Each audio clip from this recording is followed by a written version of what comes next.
nggak pernah memiliki karomah. Cuma keluargamu yang memiliki karomah. Tapi karomahnya ngibul alias syakhsiun wahmiyun khayaliyun, halusinasi.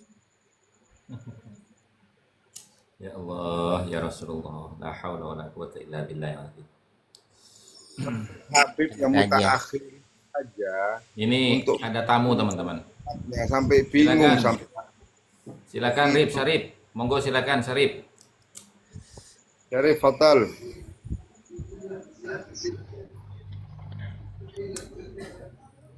Kok manggilnya Sarip Botol sih?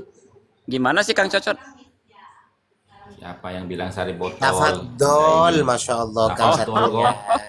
Oh, Ini bahasa Syarif, pria ini handsetmu ini. Sarip Botol.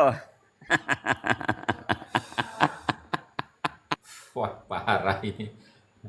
Monggo, monggo Syarif. Monggo Rip.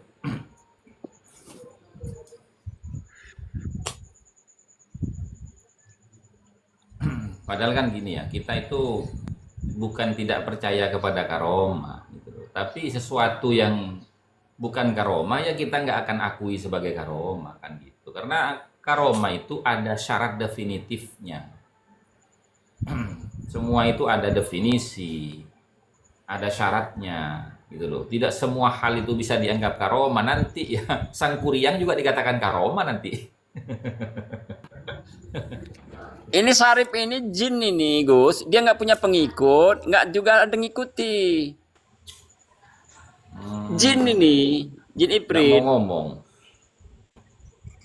Ya sudah kalau nggak mau ngomong turun aja, ngapain di sini.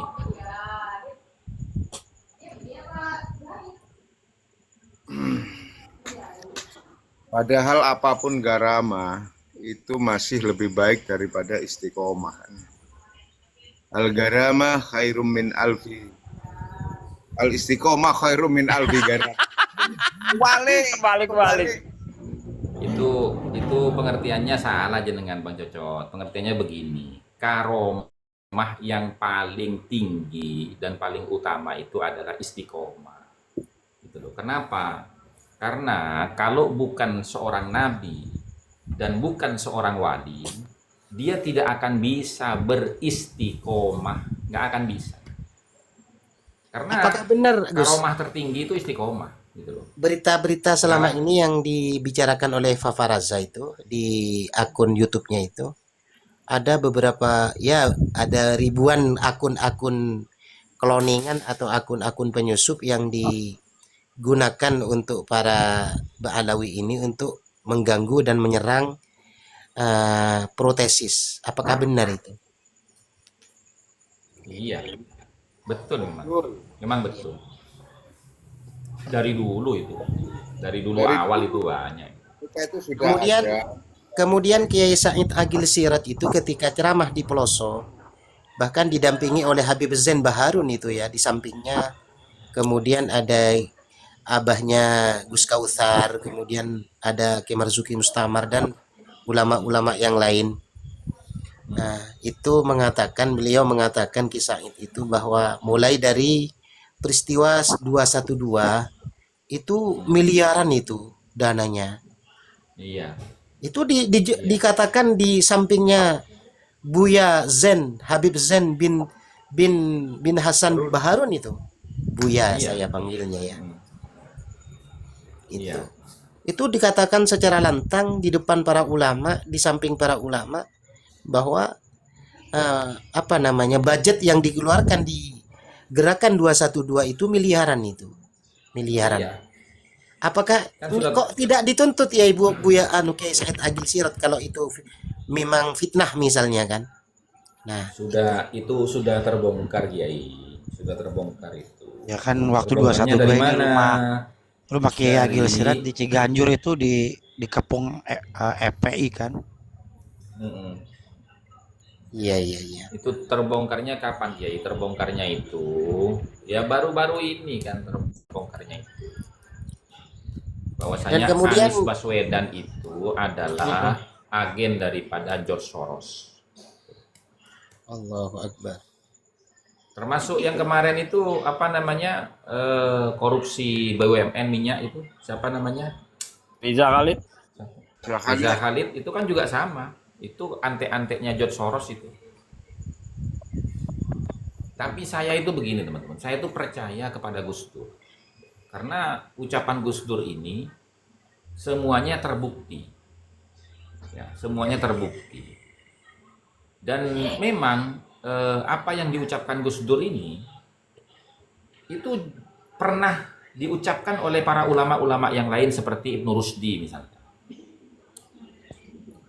Ibnu Rusdi itu mengatakan begini, "Idza aradta an tatahakkama fi jahilin." Kalau kamu ingin ya menguasai orang-orang awam atau mengeksploitasi orang-orang awam, fa'alaika an tughlafa kulla batilin bighilafi dinin. Maka kamu harus membungkus setiap kebatilan itu bighilafi dinin dengan kemasan agama. Itu dawuhnya Ibnu Rusdi itu. Nah, Gus Dur bicara begini, hati-hati setiap orang yang berpenampilan agamis lalu kemudian berperilaku arogan, itu hati-hati. Itu kata Gus Dur. Karena mereka ini sebenarnya preman bersorban, begitu. Berarti kita kudu hati-hati tuh sama Satria Kuda Putih tuh, rapi bener dandanannya. Ya betul. Kemudian ya, kemudian begini. Kadang-kadang Ada ada kimpil. narasi-narasi Cak Nun di setiap pertemuan maknya itu kok selalu terjadi gitu, Gus. Dulu tahun berapa itu ya? Jauh-jauh hari sebelum ada isu-isu polemik, belum ada, jauh betul. Ini Cak Nun selalu Ya, mengatakan begitu. Kan gini Kiai. Apa namanya? Buya Darda. Apa namanya?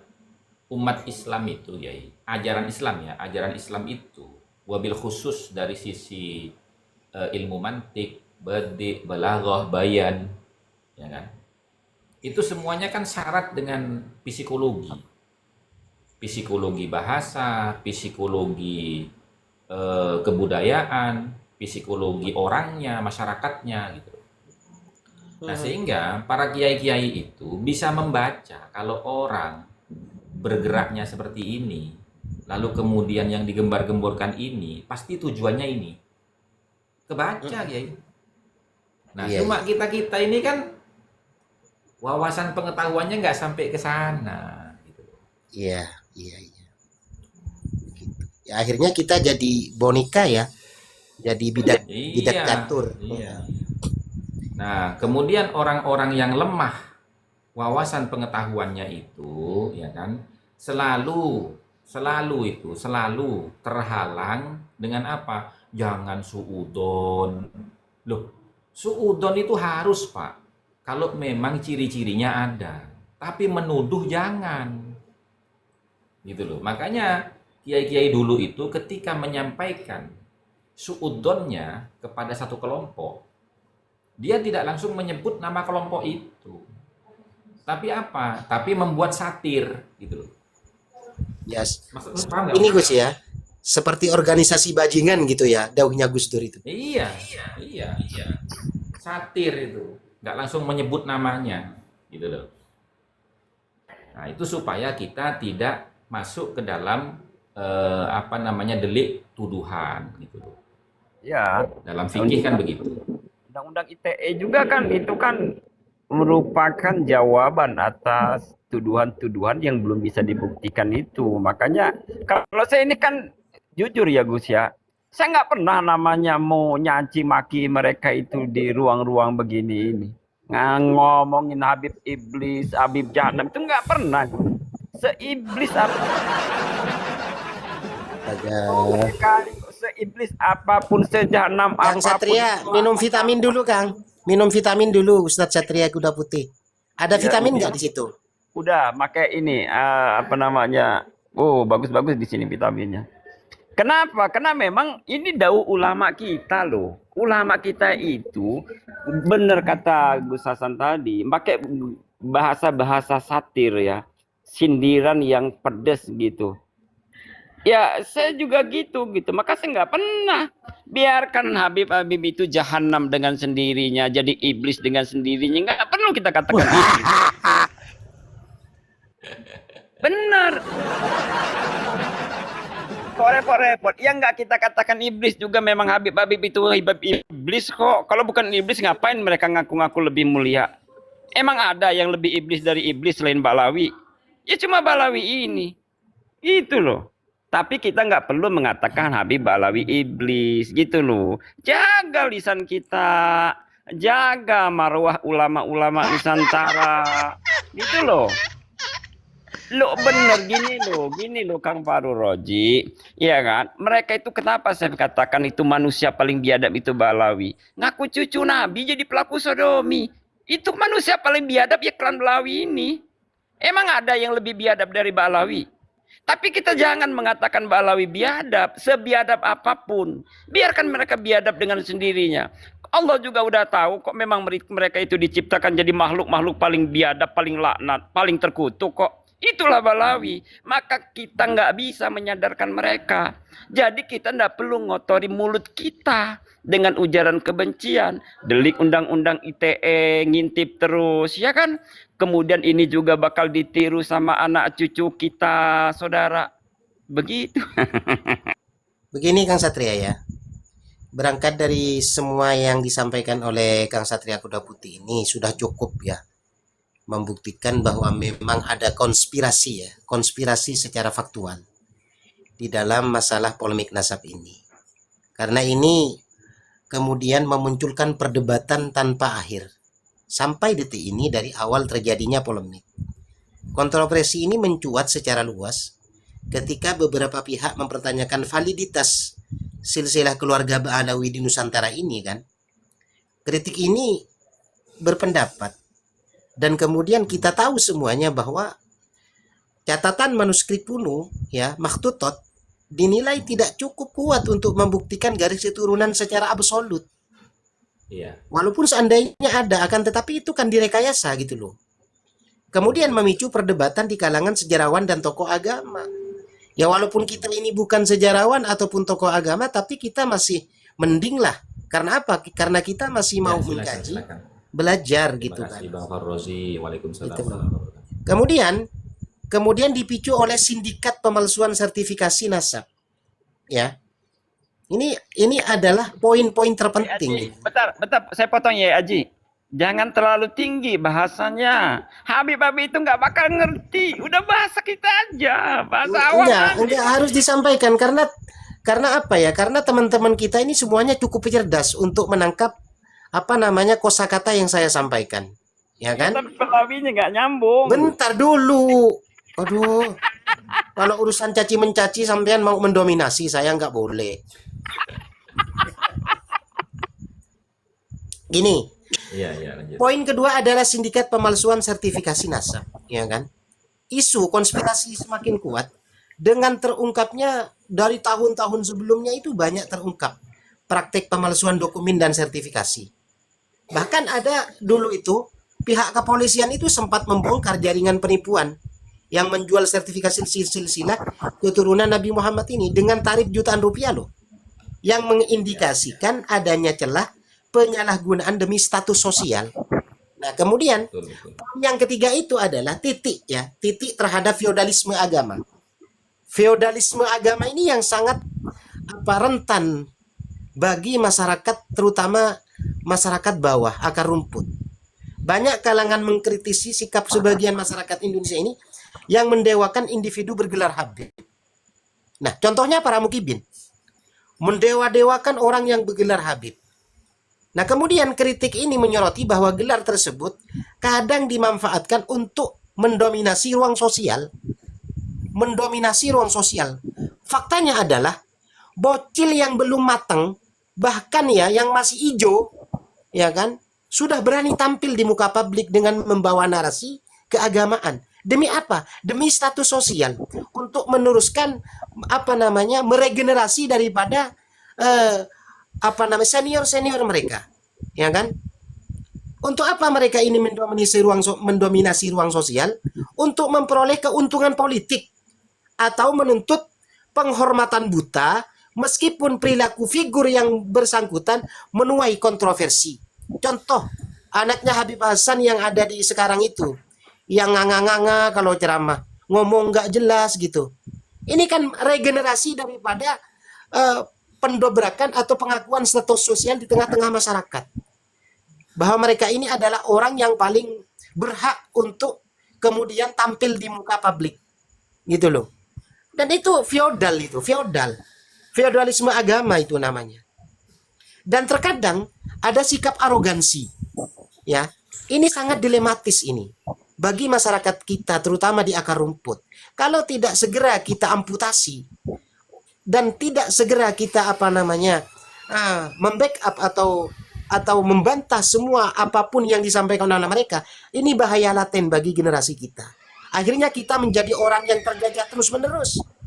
Bukan terjajah secara jasad, akan tetapi terjajah secara nalar, secara doktrin dan sebagainya dan sebagainya. Lalu mau jadi apa generasi kita kalau ini dibiarkan saja? Karena kalau kita kembali mengacu kepada maqasidus syar'i, ya kan, dengan metodologi syariat Islam yang telah disempurnakan oleh baginda Nabi besar Muhammad sallallahu alaihi wasallam, dunia Islam ini tidak menerima yang bentuk penjajahan dalam bentuk apapun. Apalagi penjajahan spiritual. Penjajahan feodalisme di dalam agama tidak boleh itu. Makanya mari kita teman-teman semua, mari kita berkemas diri untuk terus mengasah rasio kita agar kita lebih cerdas di dalam menyikapi apapun yang terjadi. Fenomena-fenomena akhir ini sungguh sangat mendegradasi terhadap keutuhan bangsa ini. Dari aspek apapun itu. Camkan itu baik-baik. Makanya tolong kalau ada mukibin yang SDM-nya rendah, tolong nggak usah diladenin. Blokir aja. Turunkan kalau narasinya nggak benar. Terima kasih. Ya, saya tutup dengan pertanyaan kepada Gus Hasan Yai Aji ya. Gus, saya ini kan setiap kali membahas sebelum ke Gus Meteor ya. Setiap kali saya membahas bahwa ada Habib Hasan itu, bapaknya Tabat Yaba itu yang menjadi tersangka, terduga pelaku sodomi. Itu Habib-Habib itu pada protes, ente su'ul adab katanya. Dia itu udah wafat katanya, padahal bukan wafat sih ya, metong kalau menurut saya itu kan, udah modar. Saya itu katanya su'ul adab. Kenapa orang yang sudah mati begitu kasusnya diungkap-ungkap katanya. Nah, menurut Gus Hasan, apa betul kita tidak bisa mengungkapkan kebenaran fakta bahwa bapaknya Tabat Yaba itu pernah menjadi terduga pelaku sodomi, bahkan dilaporkan ke Polres itu udah 11 wali santri yang melaporkan. Apakah ada dalil yang sahih terkait larangan untuk mengungkapkan keburuan seseorang yang nyata-nyata di depan mata kan gitu? Menurut Gus Hasan gimana sebetulnya Gus? Nggak boleh. Jadi gini, kalau memang ada pelaku seperti itu memang harus diungkap teman-teman. Wajib diungkap itu. Nggak bisa nggak diungkap, harus diungkap itu.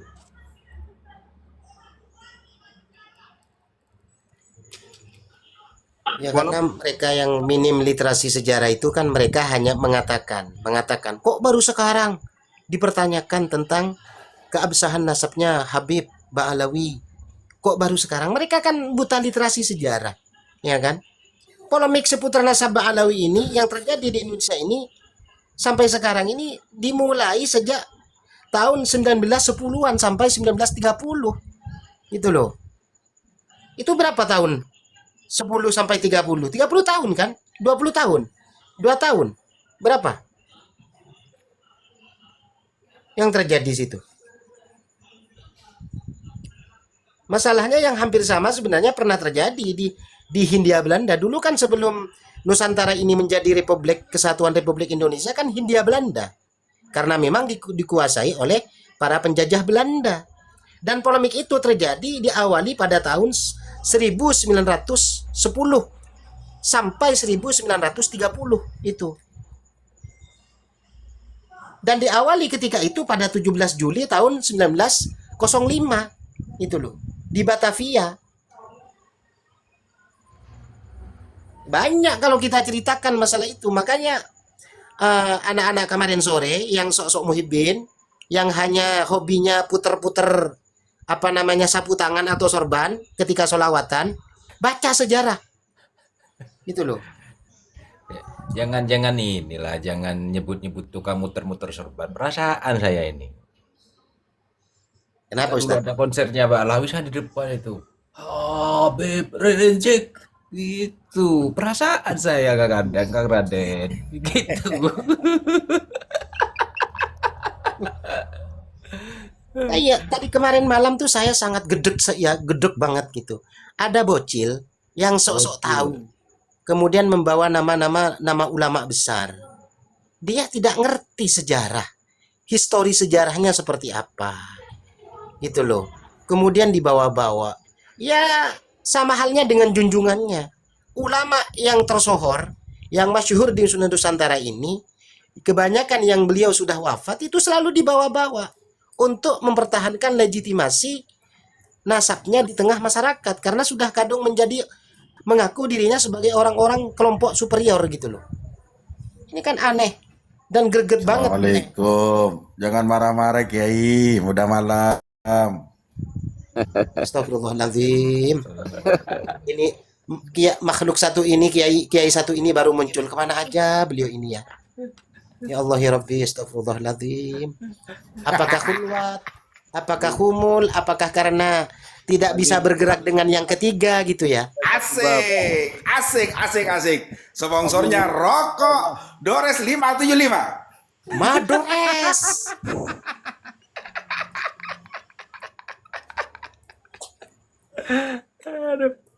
Enggak heran saya sama Yai Suara Alam ini.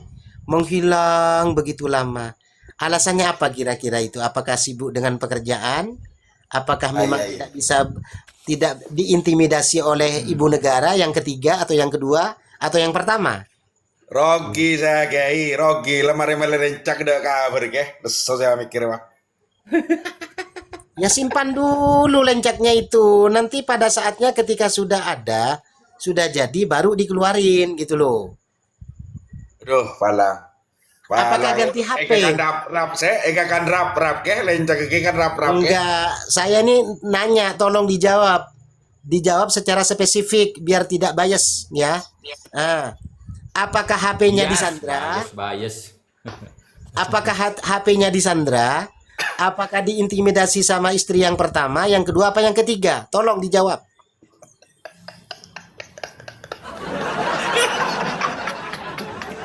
Ada wah.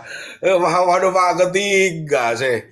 Waduh pak keempat gitu remes ini tuh lah malah. Lencak itu kalau tidak berkaki empat tidak akan stabil ya. Langgan nah. Kan rap kok sih. Astagfirullahaladzim. Ujang itu khasnya ujang. Ujang. Gara-gara licak. Gara-gara amben sudah disediakan tidak jadi dimakan rayap. Ujang jadinya ujang. Ada. Mas Ojeng, Mas. Aduh, la ilaha illallah. Jadi apa yang dikatakan Kang Satria di situ ya, kalau sampai tidak boleh kita mengungkap fakta-fakta sejarah, ya apa gunanya Sebentar, Al-Quran teman-teman. itu? Sebentar teman-teman. Ini saya kok kehilangan file ini gimana caranya ini? Kok hilang file saya ini? Tuh lah. Kenapa hilang? Yang mana hilang tuh Gus? Ini file saya ini. Sudah selesai semua ini mau saya kirim ke percetakan ini. Cek kasaan Yai Suara Alam tartir ngatir obung semir gede. Semir bulan putih kapi semir. Ngarae pakon bi rajin senomor terlo itu. Tidak. Saya sebenarnya ngajar lagi nih Gus Hasan noro sukuni itu. Saya enggak suka ikut-ikutan orang saya. Saya punya style sendiri.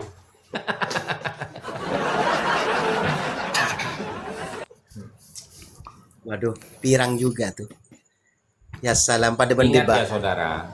Ingat saudara. Zodiak saya itu Aquarius. Aquarius itu tidak pernah ikut-ikutan FOMO. Gak nanya.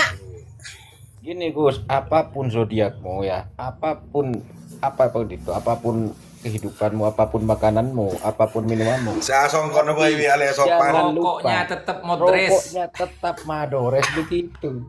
Siap. Apapun nasabmu, apapun pekerjaanmu, apapun segalanya terserah sudah. Yang penting rokoknya tetap Madores begitu. Benih lah. Benih kalau ngomong Madores itu dah. Promo.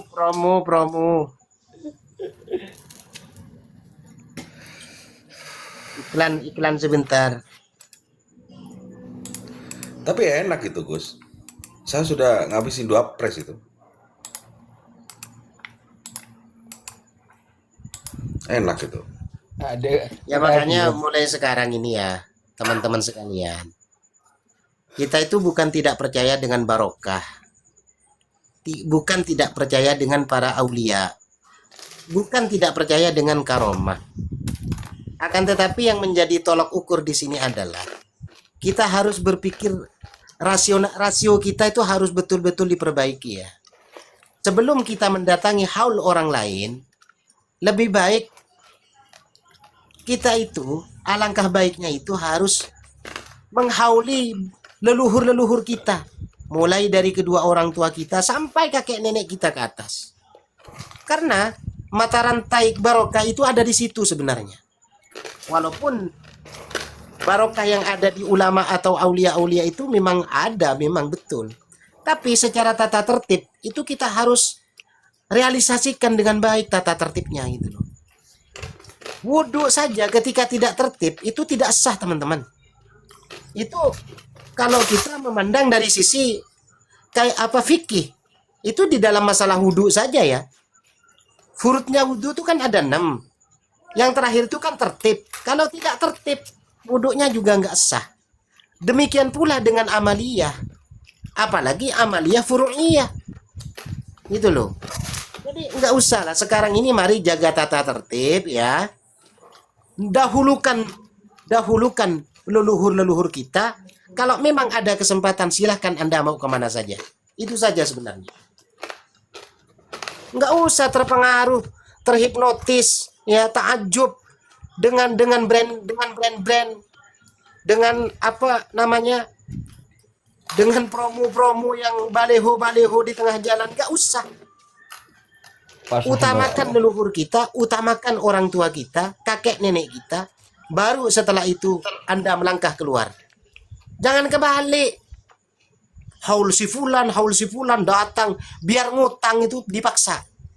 Sampai di rumah, ditanyakan sama istrinya, mana duitnya bang? Habis. Buat apa? Buat kongko di haul tadi. Tangkar itu Raja Kenny itu, piring melayang. Gara-gara datang haul, orang yang tidak pasti, dan tidak ada ketersambungan dengan kita. Itu loh. Pengalaman. Ya, berangkat dari pengalaman. Oh, kalau Makanya tidak ada iya. pengalaman saya tidak berani berbicara, saudaraku. Dan itu terjadi di seluruh individu terkadang, kecuali memang orangnya income, masalah finansial. Kalau sudah income, ya duitnya berseri-seri, ya kan? Kemudian kartu kreditnya berlipat-lipat, itu saya nggak komentar. Kalau sekelas saya datang ke haul si fulan karena branding, karena udah baca Quran aja di rumahmu, sungkem kedua orang tuamu, ziarahi kakek nenekmu, selesai dah.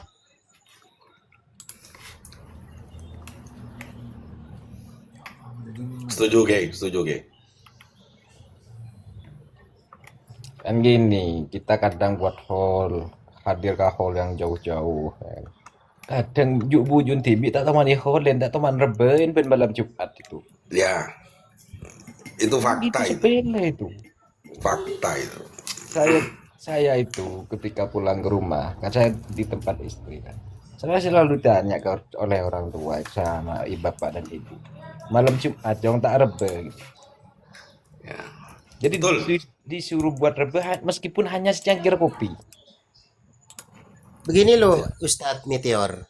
Di dalam Al-Quran, entah saya lupa surah apa itu, ayat berapa lupa. Tapi saya hafal teksnya aja ya. Mohon maaf.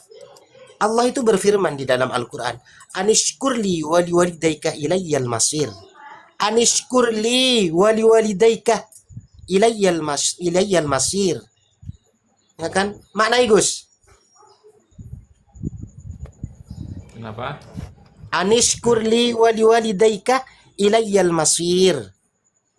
Hendaknya Manai. kamu itu bersyukur kepadaku dan kedua orang tuamu. Wa ilayyal masyir, karena kalian itu akan kembali kepadaku. Nah, itu bersyukur kepada Allah itu sudah jelas. Kalau kita tafsirkan ini dari beberapa perspektif ulama mufassirin dengan berbagai macam metodologi dan metode. Bersyukur kepada Allah itu setiap perbuatan baik yang mendatangkan maslahat itu bentuk syukur kepada Allah. Nah, bentuk syukur kepada kedua orang tua, apakah cukup hanya kedua orang tua? Tidak. Di situ sebagian ulama menafsirkan kedua orang tua itu ke atas.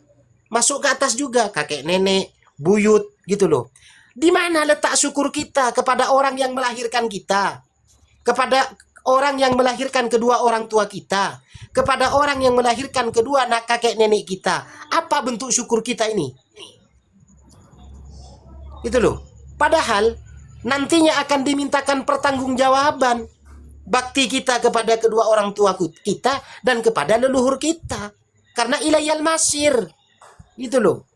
Kalian ini yang merasa sok pinter, yang mukibin, leluhurnya enggak diteliti, enggak dibela, enggak disyukuri, enggak dimintakan ampun. Justru orang-orang yang jauh, yang kalian enggak kenal, yang enggak punya apa namanya, enggak punya kontribusi secara keilmuan terhadap kalian bela-bela, kalian sanjung-sanjung.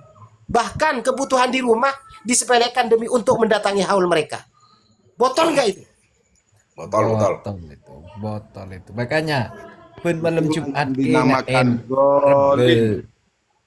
Malam Jumat rebe enjong. Itu pesan orang tua itu.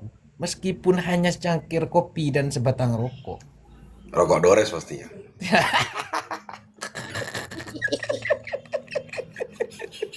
Loh, itu memang betul, Pak, gitu loh. Iya. Artinya di situ kita menunjukkan bersyukur dan juga mengingat kepada leluhur kita. Bersodakoh. Kan begitu. Ada sisi baiknya kan di situ. Apa yang sisi jeleknya kan enggak ada. Kan malam Jumat jong, keingaen jong emban jong. Keingaen bujun jong. Keingaen sandi tanah jong. Itu benih balawi bukan. Kan begitu. Kalau saya itu ditanyain sama Mbak Ibu itu. Mbah itu dulu suka rokok apa? Gitu kan. Aku bilang, Mbak bilang, Dores. rokok Dores gitu aja. Tak beli Dores ya aku. Serius. Namun juga anak berbakti kepada kedua orang tua ya. Apa maunya dia ya aku beliin gitu kan. Kirim gos gitu langsung. Rokok Dores. Artinya pesan-pesan orang tua kita dulu, guru-guru kita dulu, bujuk keingaen benih Habib, benih Baklawi itu, karena memang mereka tidak punya kontribusi besar, tidak ada apa-apanya di negeri ini, di tempat ini. Makanya selaras dengan dahum bahwa hasbullah di situ hubbul watan minal iman kan begitu. Misal ya Ustadz Meteor ya, kita ini dari saking tidak bisa mereferentasikan rasa syukur kita kepada leluhur, terkadang kita nggak kenal loh sama yang babat asal muasal, yang babat kampung kita nggak kenal, gitu loh. Yang mengislamkan, yang mendakwahkan, terutama bagi guru-guru kita yang mempelajari kita huruf hijaiyah, Betul.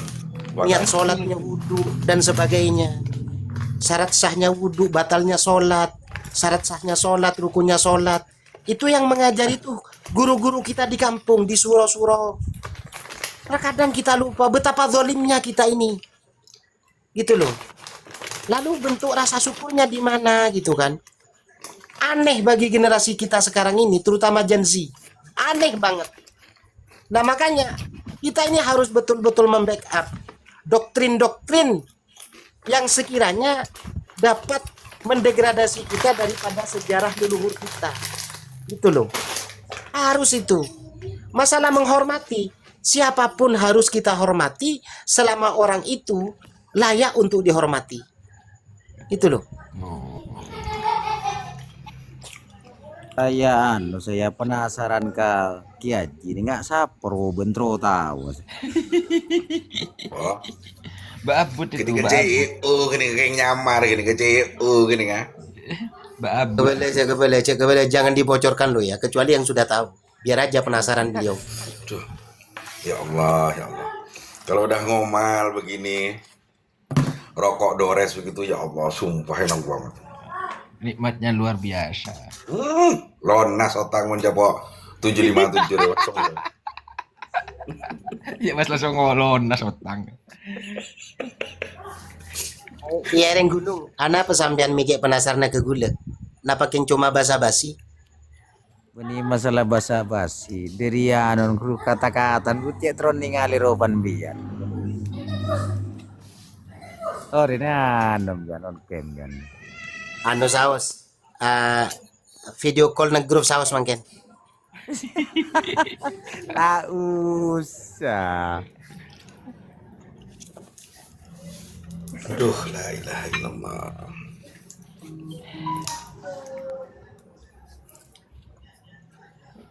Sekarang kan lagi ini flyer-flyer apa? Hall Solo rame mat. Apa Hall Solo itu? Siapa yang mau di Sebenarnya kalau dari tahun ke tahun kan sudah berkurang gitu kan. Mereka rame itu kan mereka juga punya yang punya travel kan juga mereka toh. Woro-woronya kemana-mana toh. Artinya itu kan apa ya? Bisnis terselubung. Teman saya itu kalau ada Hall Solo itu panen raya. Panen raya. Ya ongkosnya tidak wajar itu. Sama makelarnya yang tidak wajar. Jadi ketua rombongannya itu katakanlah 2 juta dari sini ke Solo itu.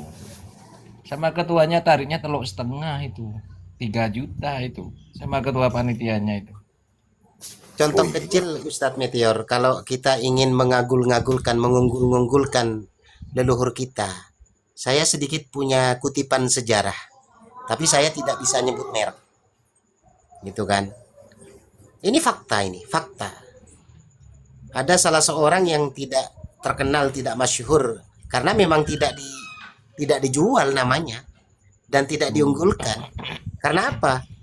Ya karena demi menjaga martabat, demi menjaga berupaya untuk memberikan pelajaran kepada anak cucunya gitu loh, sehingga beliau-beliau ini betul-betul menyembunyikan, walaupun tidak humul akan tetapi mastur, mastur di dalam masalah kekaramatan begitu loh. Itu ada salah satu orang dulu, ya kan? Ada salah seorang kiai.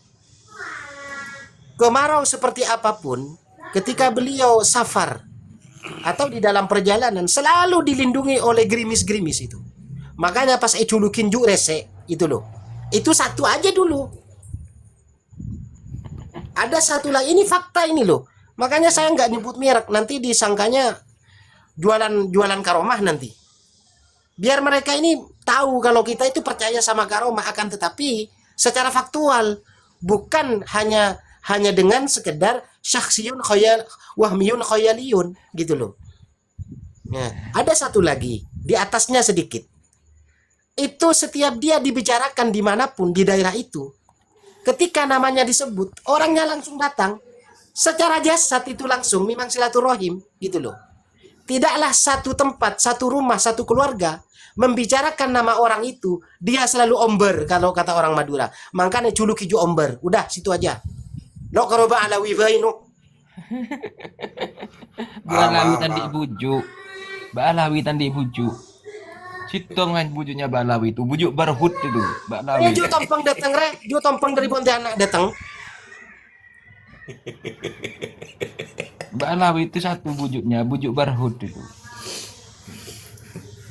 Kalau kita bujuknya kan banyak itu loh. Bujuk tompeng, bujuk letong, bujuk gembaran, kena itu urusan bujuk. Iya. Tapi beliau tidak pernah mengunggulkan bujuknya. Nggak Beliau ada. tidak pernah mengunggulkan Madura Jawa bahwasannya itu tempatnya para waliullah, punya karomah tinggi-tinggi. Tapi tidak pernah dijual itu nama. Hanya sekedar menjadi cerita bagi anak cucunya, itu pun hanya sepintas. Yes, Untuk betul. dongeng-dongeng itu. dongeng tidak tercatat, diabadikan, tidak sampai seperti itu. Wakilah boleh percaya dan tidak. Tapi kalau sudah dicatatkan, maka itu harus dipercayakan begitu. Beda dengan Mbak Alawi, kan dicatat berarti harus dipercaya dan diagungkan dan dimuliakan. Kalau kita tidak ada hanya dongeng, tapi dongeng itu masih ada jejak digitalnya, ada Ya, jejak bisa napas terverifikasi ya. bisa terverifikasi. Verifikasi karena relit pusaranya ada, kubu Betul. makbarohnya ada, peninggalannya Semua ada, ada. sampai ke tali kolornya ada. Dari kulit ikan, dari kulit pohon waru ada, masih hidup sampai sekarang, masih basah. Ya, banyak saksi bisunya, Banyak itu. Makanya saya tuh ketawa ketika mereka itu bernarasi menjual karomah datuk-datuknya.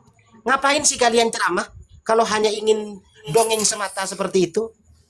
Kenapa kalian ini kok tidak berbicara masalah sejarahnya Rasulullah, bagaimana sahabat, ya kan, secara detail. Kemudian kalau mau berbicara masalah tafsir secara mufassirin, mulai dari Imam At-Tabari, semuanya diceritakan kalau mampu. Dari segi tabaqatul fuqaha misalnya, dari madzhabul arba, ceritakan itu. Sejarah hidupnya, bagaimana manakibnya, bagaimana karangannya, kemudian dibaca di atas panggung gitu loh. Sebagian-sebagian gitu. Baru top itu. Ceritanya turun rantai emas dari langit lah. Berak jadi emas lah.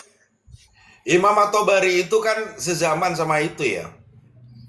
Sama Fakih Muqaddam itu. Iya, terus kenapa? Ya, dari 29 kitab yang dia karang tidak pernah mereportase kisah Fakih Muqaddam kok. Ya berarti kan Coba nggak baca ada. kitabnya. Enggak ada. Fakih Muqaddam kan Imam siapa? At-Tabari itu. Berarti kan dia di situ hanya tokoh fiktif, tokoh dongeng.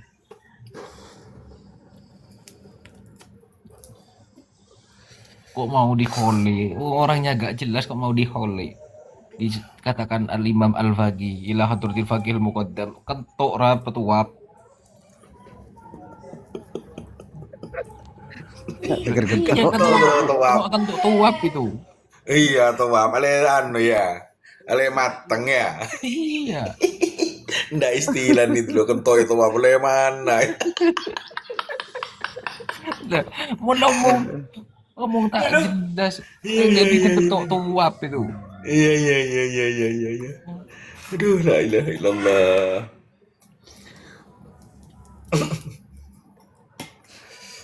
Terus saya kerong kaki Raden saya.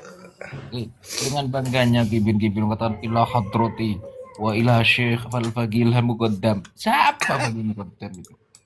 Mana jejak digitalnya? Mana jejak napak tilasnya? Tidak ada napak jejak digitalnya kan tidak jelas kok. Mana orang budi bodoh-bodohin oleh kaum ini.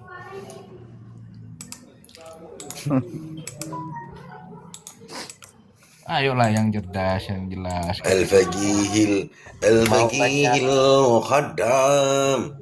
Mau baca Al-Madkhal nggak jadi. Ada mah ceramah. Mau baca Al-Madkhal nggak jadi gara-gara Gus Hasan diam terus, saya yang ceramah. Ngalor ngidul kemana-mana. Ini saya nyari file saya ini kok hilang gitu loh. Di sampah file sampah coba. Di file sampah. Ya dia ceramah melolo. Ada saya kira siap lagi tak pergi buru aduh tak pak depak ring. Ya makanya mun koriknya masih stagnan di filenya Kiai. Kalau koriknya stagnan di filenya mau kita tuntut bagaimana? Nanti marah-marah. Karena beliau kan spaning terus karena lama udah nggak keluar-keluar, nggak nyembur-nyembur itu. Apa ya Ah. Oh, Pak ada, Pak lah. Nyembur-nyembur itu kasih tamis ke Aji. Apa nih kan begitu koma Zaidun apa Gele nih situ abahas moso kuda putih gitu loh. Ya saya diem dengarkan kan gitu loh. Kebetulan alasannya filenya hilang. Akhirnya Memang iya. Memang iya. ya nanti kalau misalnya kita interupsi, marah-marah, sepaneng, garuk-garuk kepala, Mana ada. Ayo mulai, langsung mulai saya. Nggak pernah itu sampai. usap-usap hidung, padahal bukan hidungnya yang Sampian itu hanya menutupi bahwasannya dari tadi itu sampian ceramah terus, tidak dimulai-mulai pengajian ini nutupi dengan begitu sampian. kan nyerang balik Pas kan, saya nyerang kena. balik dasar nyerang balik kan dia kan untuk menutupi Kok bisa kestagnan, nyerang balik dia. Wong tadi sudah jelas, oh ini suratus suhrati wal istifadati bin nasab ya. Terus sampian komen, ada taping di bawah komen, gitu kan. Salatullah ala Tohal komat Yamani. Yamani komat selawat Itu Yamani Cecep Gojlak bilang apa benar Kanjeng Nabi dari Yaman. Makanya saya baca Salatullah ala Tohal Begini, apa namanya? Yamani. Banyak ulama-ulama kita itu yang Assalamualaikum, tidak Gus. jujur. Banyak Waalaikumsalam. ulama-ulama kita itu yang tidak jujur menyampaikan narasi ya. Seperti contoh nih ya, saya kritik ya, Lutfi Basori Malang itu nggak jujur Oh. menyampaikan narasi itu. selak itu Kenapa? selak Gini, ketika rame-rame kita itu mengkritik tentang lagu Tohal Yamani, ya. Lalu kemudian pembelaan dia kepada lagu itu apa coba? Nggak ada salahnya untuk mengatakan Nabi itu adalah keturunan Yaman. Karena apa? Karena ulama aja mengatakan seperti ini, ya kan? At-tihamah minal Yaman, ya kan? Apa namanya? At-tihamah minal Yaman wal Makkah min Tihamah, gitu loh. Nah, jadi Gunung Tihamah itu bagian dari negara Yaman dan Mekah itu bagian dari Tihamah, gitu loh. Nah, lalu sama Lutfi Basori itu diartikan. Artinya apa? Artinya Mekah itu bagian dari Yaman. Gitu loh. Padahal kan bukan begitu pengertiannya. Pengertiannya begini ya. Pegunungan Tihamah itu membentang di pesisir Laut Merah dari mulai wilayah Makkah sampai ke Son'a. Itu loh. Sampai ke wilayah Zabid itu, Son'a itu. Gitu. Artinya apa? Gunung Tihamah ini, ya kan? Itu melewati dua wilayah, yaitu Mekah sampai ke pesisir Yaman, Laut Merah. Nah, kemudian pertanyaan saya, Nabi lahir di mana? Tihamah yang di Yaman apa Tihamah yang di Mekah? Kan begitu cara mengartikannya. Ya kaki Lutfi Basori, kaki jenggu Gini, ibaratnya gini Gus, biar Gitu. logika gampangnya kayak beginilah. Gunung Bromo, ya, Gunung Bromo itu kan membentang Pasuruan, Probolinggo dan Lumajang. Iya kan? Di peta itu. Cuman saya kan lahir di Probolinggo. Terus saya mau dikatakan Enggak, orang sampean itu Papua. sampean itu kelahiran Pasuruan karena Bromo itu bagian dari Pasuruan. Dari iya Goblok. aja otak Lutfi ya. Goblok itu. Cermat kamu. Kikir kayak Lutfi Basori Alwi dari mari orang ini. Payah. Mari nah, sekarang gini, dia kan membohongi umat, Kiai. Gitu. Iya. Terus Ada. Loh, kok ya terus. Jadi sampean saya cerita tadi tuh dengarkan sampean. ya dengarkan Ken cuma Ken mau ngocok itu sebenarnya malah lanceng. Apanya? Sebentar Gus. Kemungkinan tadi Aji nyanyi Suratul Al-Tohal Yamani itu mungkin kangen saat jadi kipin Gus. Enak aja Tovan ini. Udah mulai Iya, betul. berani framing ini sudah. Karena karena dia punya kenangan terindah itu. Iya Gus. Aduh, hancur. Enggak Enggak, ya kan Haji. gini loh, Sekali aku Yai. harus bela Sebenarnya kan gini loh, Gus Hasan ini. namanya kan masyarakat itu kan namanya orang awam itu kan gandrung kepada tokoh yang dia jadikan panutan kan. Tuh, Nah, ketika betul. tokoh yang dia jadikan panutan itu tidak jujur di dalam menyampaikan, nah itu kan berbahaya. Dan justru ya kan terjadinya pergesekan di akar rumput itu karena apa? Ya karena ketidakjujuran ini dari orang yang dipanuti gitu loh. Gitu. Bener Gus, kata Yai Said Agil Siraj yang di pelosok itu. Ulama itu harus jujur terhadap keilmuannya. Nah, iya memang. Makanya. Kalau enggak jujur terhadap keilmuannya, kalau diundang enggak usah diamplopin katanya.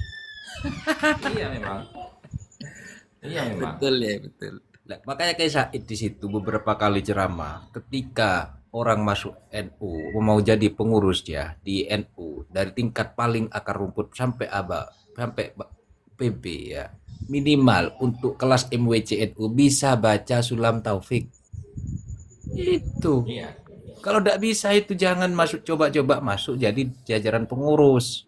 Iya. Ad-Dibai harus hafal, Al-Barzanji harus hafal, Al-Burda harus Al-Barzanji hafal. Itu kalau Tanfidiyah itu Kiai. Kalau Tanfidiyah PB. Surya Gus. Yang disemprot Surya Gus. Aduh, tahu Surya aja. Pak beda orang Surya pakai ngocah abe berisi guru nih NU. Surya apa? Surya papan tekai. Papaan sengor. Buru bahasan Minimal meteor. untuk Oh, Tanfidiyah di mana di PC bawah-bawah itu minimal lah bisa baca Sulam Taufik itu daunnya ke Said gitu. Mengapa begitu? Biar tidak sengklek otaknya. Kalau tidak bisa apa, tidak bisa ngaji, tidak bisa baca kitab kuning, terus sok-sokan mau jadi pengurus PC, menjadi nyalonkan ketua Tanfidiyah, kan selak akhirnya gitu loh. Selak kepikir, selak nang legen itu. Selak nang legen dah akhirnya. Terus coba senan. Sehingga ketika ada permasalahan nasab ini, mereka tidak mau tahu, artinya tidak mau membuka, tidak mau bersuara untuk membuka keilmuan, tidak mau menerima terhadap keilmuan, karena memang taklid buta kepada kaum babi celeng ini. Iya. Tak bolan selak bareng proposal Meteor.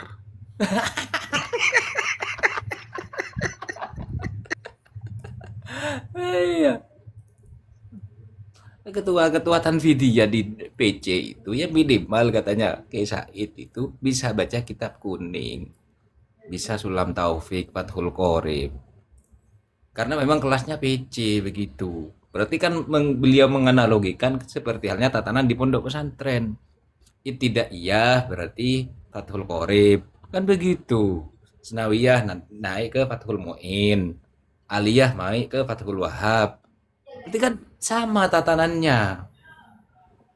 PC bawah berarti dianggap masih ibtida kan begitu.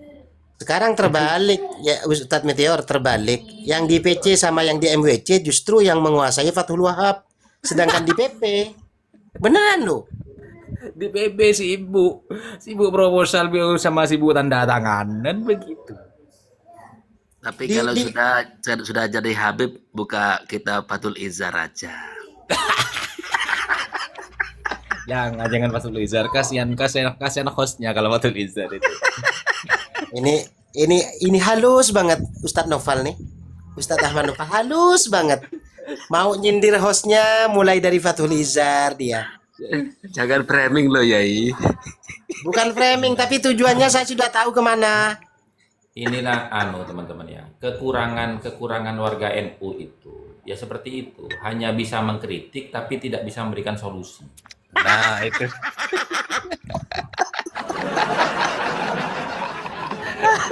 Sama halnya dengan begini Gus ya. Mau diajak kumpul tapi nggak bisa diajak berbaris gitu ya. Iya, begitu. Kalau Yai Aji jangan suka nyari solusi nanti. Takutnya nanti katur kenjenengan gitu loh Yai. Kalau saya sudah kebal, santai aja.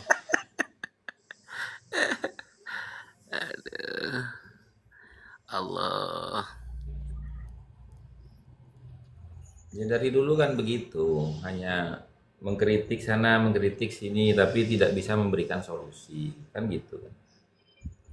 Ya, yang penting kritiknya kan kritik membangun, Gus. Bukan, maksudnya gini loh Kiai, ketika mereka itu mengkritik, ya kan, mengkritik Kiai Imad itu membuka kajian tentang masalah batalnya nasabah alawi. Solusinya apa? Apa solusinya? Nggak ada. Lah makanya, kengkaro bentak tak ngolah. Tidak ada mereka itu. Andaikan mereka betul-betul mempunyai tanggung jawab ya. Terus pertanyaan saya begini, pertanyaan saya begini ya. Kasih Pertanyaan saya solusi. Ini loh ada santri saya Gus, monggo gitu loh. Gitu. Kalau memang mereka itu ya mau mengkritik tentang kita ini yang membahas Khairul Nasab itu mbok ya teman-teman, anak-anakku, santri-santri, kader-kader NU. Ayo jangan bicara di ruang publik. Ayo kita kumpul bersama. Saya sediakan ruangan untuk bahsul masail bersama. Kan itu solusi. Bener kirim kompleng tuang kok bener anan mbak pendek. Top itu. Tujuh itu. Opung itu yang dihindari kok solusi Gus. Itu yang dihindari oleh kaum-kaum. Apa ngamuk meteor dekiannya. Top itu seperti itu. Ya kan aneh ya, Nahdlatul Ulama, ya kan. Kebangkitan Ngarep batu bara. Tentang ngocopok ke timur pakai batu bara. Gus, yang kepenak-anak saja paling Gus. Enggak kan gini loh teman-teman ya. Mereka itu enggak melihat pergesekan di bawah ini, di mana warga Nahdliyin itu yang menjadi ya yang menjadi orang yang paling merasakan gitu loh. Bagaimana kejahatan mereka dengan mengatasnamakan nasab. Nah, ketika pecah seperti ini, mestinya mereka itu ya nggak remeh saya mau bicara itu ya. Nggak masuk akal gitu loh. padahal Gini, mohon maaf ya. Coba sumbangsihnya mereka kepada perjuangan fikroh dan harokahnya NU itu apa? Dibandingkan kita ini yang selalu menjadi muharrik di tengah-tengah masyarakat untuk tetap mempertahankan NU ketika mendapat gempuran dari FPI dan lain sebagainya. Betul. Gitu. Betul. Karena memang warga NU Nahdliyin akar itu, rumput yang di NU bawah. itu merangkul, bukan memukul. Iya, kamu merangkul pahyan tem dari bebe deh. Jangan sedang gendeng nggak kayak dia. Gitu. saya punya sedikit cerita, padahal saya pernah menceritakan ini ya. Di MWC dulu waktu saya masih eksis ya. Di MWC itu dulu sangat solid, sangat rapi. Saya tidak sebut mereknya, MWC pokoknya. Nah, dulu semua tokoh-tokoh ya, generasi NU, warga Nahdliyin, terutama tokoh-tokoh NU-nya itu bersatu padu betul-betul. Ada Lailatul Ijtima. Tiap malam Senin tuh Lailatul Ijtima.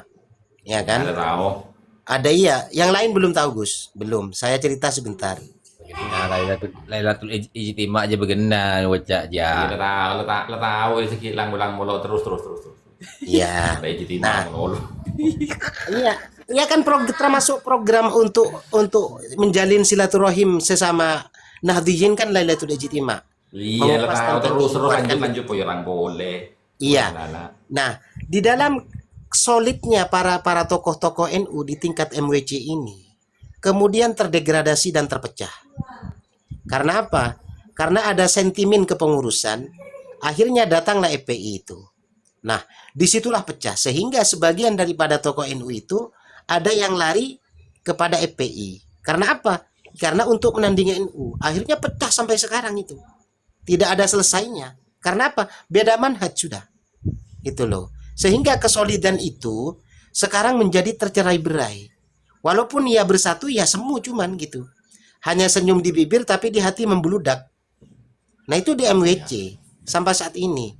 Nah ini apa? Ya karena memang dari FPI ini ada upaya-upaya untuk membenturkan sesama Nahdliyin sampai sekarang. Dah, yang anehnya lagi, yang di PAC kemudian di di PW